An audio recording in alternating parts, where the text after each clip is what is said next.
ये है talks news network और आप देख रहे हैं पॉलिटॉक्स, राजनीति का कच्चा चिट्ठा। राजस्थान की अशोक गहलोत सरकार ने अक्टूबर माह में दिवाली के मौके पर बड़ा फैसला लेते हुए प्रदेश के करीब 1,10,000 संविदा कर्मियों को नियमित करने के आदेश जारी किए थे। प्रदेश सरकार भले ही इस आदेश के बाद वाहवाही लूट रही हो, लेकिन इसका विरोध अब भी जारी है। युवाओं ने संविधान भर्ती नियम के कई बिंदुओं पर विरोध जताया है। इसके तहत भर्ती के नियम में सर्विस के पुराने अनुभव को शामिल करने की मांग की है। तो वहीं मुख्यमंत्री अशोक गहलोत के करीबी एक सलाहकार पद पर काम कर रहे संयम लोढ़ा ने सोमवार को एक कार्यक्रम को संबोधित करते हुए अपना विरोध दर्ज करवा रहे संविदा कर्मियों से कहा कि आपको गलतफहमी है कि मैं सरकार हूं। मैं तो हेलीकॉप्टर उड़ रहा था, उस पर लटक गया, लेकिन आज मैं सिरोही की सेवा पूरे धैर्य के साथ कर रहा हूं। आपको बता दें, संयम लोढ़ा ने रविवार को पालड़ी एम के महाकाली मंदिर परिसर में ग्राम पंचायत सहायकों के जिला स्तरीय चिंतन शिविर को मुख्य अतिथि के रूप में शिरकत की और एक सभा को संबोधित किया। संयम लोढ़ा ने कहा कि सिर्फ पंचायत सहायकों की बात नहीं, पूरे राजस्थान के संविदा कार्मिकों की नियमितीकरण की मांग पर प्रतिबद्ध हूं और इस लड़ाई को लड़ने के प्रति भी प्रतिबद्ध हूं।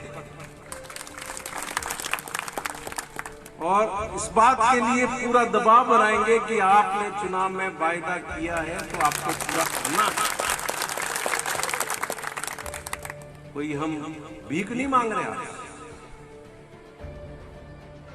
जिन वायदों पर आपने चुनाव लड़ा है, जो आपका घोषणा पत्र है, उस पर हम सवाल जवाब करेंगे और करेंगे। लेकिन आप लोग थोड़ा उनसे भी सवाल करना, जो 15 लाख रुपए का क्या, जो 2 करोड़ सरकारी नौकरियों का क्या, जो महंगाई कम करने का क्या करके गए, जो डीजल का भाव घटाने का क्या करके गए, जो पेट्रोल का भाव घटाने का क्या, जो खाद का भाव घटाने का क्या, इसीलिए उनकी हिम्मत। इस दौरान कर्मचारी आंदोलन का जिक्र करते हुए संयम लोढ़ा ने कहा कि कर्मचारी आंदोलन कमजोर इसलिए पड़ जाते हैं कि कर्मचारी उस लड़ाई को सिर्फ अपनी सुविधाओं तक सीमित कर देते हैं। लोढ़ा ने संविदा कर्मियों से कहा कि आपको गलतफहमी है कि मैं सरकार हूँ। मैं तो हेलीकॉप्टर उड़ रहा था, उस पर लटक गया और आज सिरोही की सेवा पूरे धैर्य के साथ कर रहा हूँ। सरकारें ऐसा इसलिए करती है कि कम वेतन पर अधिक लोग उसे कार्य के लिए मिल जाते हैं। जब लोक कल्याण का दावा करने वाली सरकारें इस तरह का काम करने लग जाती है तो वह समाज के लिए खतरनाक एक घातक साबित हो जाता है। विधायक ने कहा कि आज अनपढ़ बेरोजगार नहीं, बल्कि पढ़ा लिखा नौजवान बेरोजगार है। अब समय आ गया है कि इस प्रकार की परिपाटी को नए सिरे से समझने की आवश्यकता है।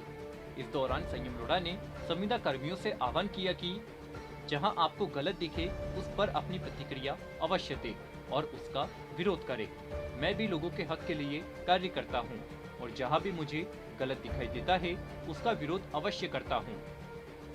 संविदा कर्मियों के नियमितीकरण की मांग तथा इस लड़ाई को लड़ने के लिए भी प्रतिबद्ध हूँ। हम मिलकर सरकार पर दबाव बनाएंगे कि आपने चुनाव में वादा किया और उसे पूरा करो। हम कोई भीख नहीं मांग रहे हैं। जिन वादों पर आपने चुनाव लड़ा है और जो आपके घोषणा पत्र में हैं, उस पर सवाल जवाब अवश्य करेंगे। वहीं केंद्र की मोदी सरकार पर निशाना साधते हुए संयम लोढ़ा ने कहा कि आप सवाल उनसे भी करो जिन्होंने देश में 2 करोड़ नौकरी देने, महंगाई को कम करने, डीजल और खाद्य के दाम करने का दावा कर सत्ता हासिल की थी। पॉलिटॉक्स ब्यूरो, जयपुर। ये है टॉक्स न्यूज नेटवर्क और आप देख रहे हैं पॉलिटॉक्स, राजनीति का कच्चा चिट्ठा।